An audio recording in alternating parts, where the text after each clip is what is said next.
I was heading out of town for a 4-day work trip. Nothing out of the ordinary, just a short conference, a few client meetings, then back home. My fiancé Ava and I had talked about it the week before. Everything seemed fine.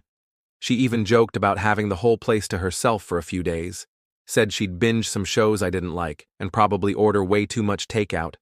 Typical Ava stuff. Looking back now, there were signs, small things I brushed off at the time. Like how, the night before I left, she kept bringing up the spare bedrooms.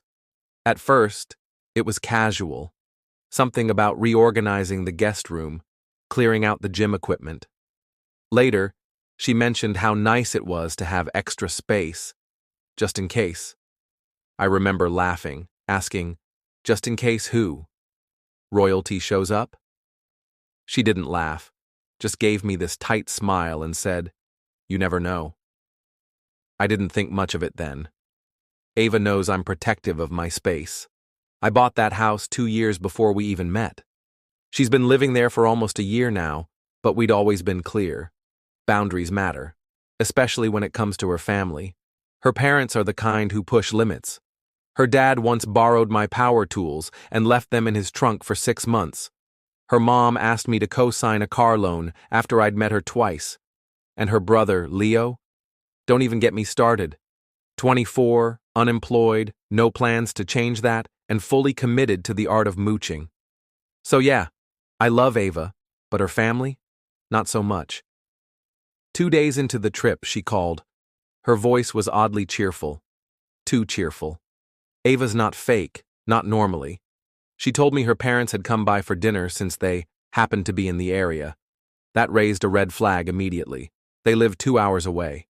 They don't just drop by. And Ava knows how I feel about surprise visits, especially from her family. Still, I didn't push. I asked how it went. She said it was nice, and that they didn't stay long, then quickly changed the subject to how the hotel gym was. The weird feeling in my gut didn't go away.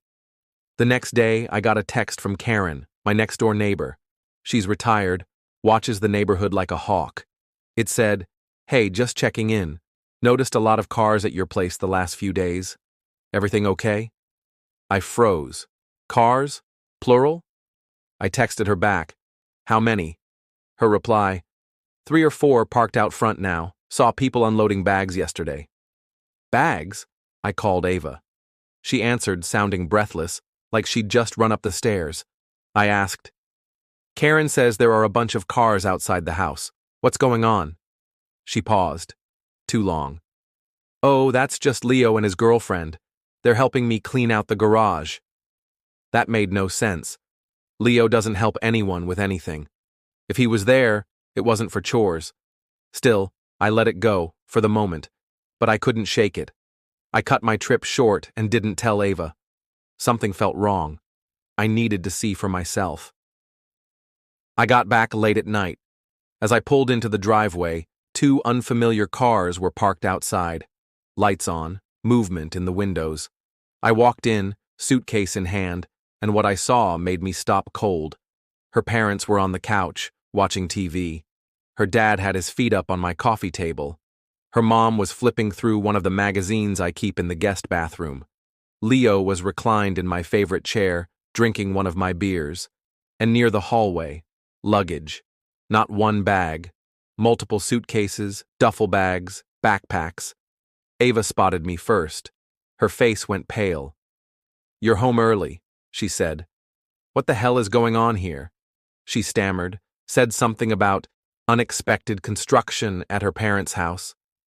How she thought it would be fine for them to stay just a few days. But there were too many bags, too many people, too many lies. She never asked, never even hinted at this. Then her dad said, "We're family now, right? What's the big deal?" That was it. The arrogance, the entitlement, the total disregard. "It's a big deal," I said, "because you didn't ask me. You don't just move into someone's house behind their back." Her mom chimed in, sweet smile on her face. "Oh, honey, we didn't want to bother you. Ava said it would be okay." I turned to her. "Did you say that?" She mumbled something about not wanting to stress me out while I was away. That was when I knew this wasn't an emergency. It was planned. Ava knew I'd say no, so she waited until I left to let them in. I told everyone to sit down. Let's be real. How long were you planning to stay? Ava said, a few days. Leo laughed and said, more like a few weeks. Her parents glared at him, but the damage was done.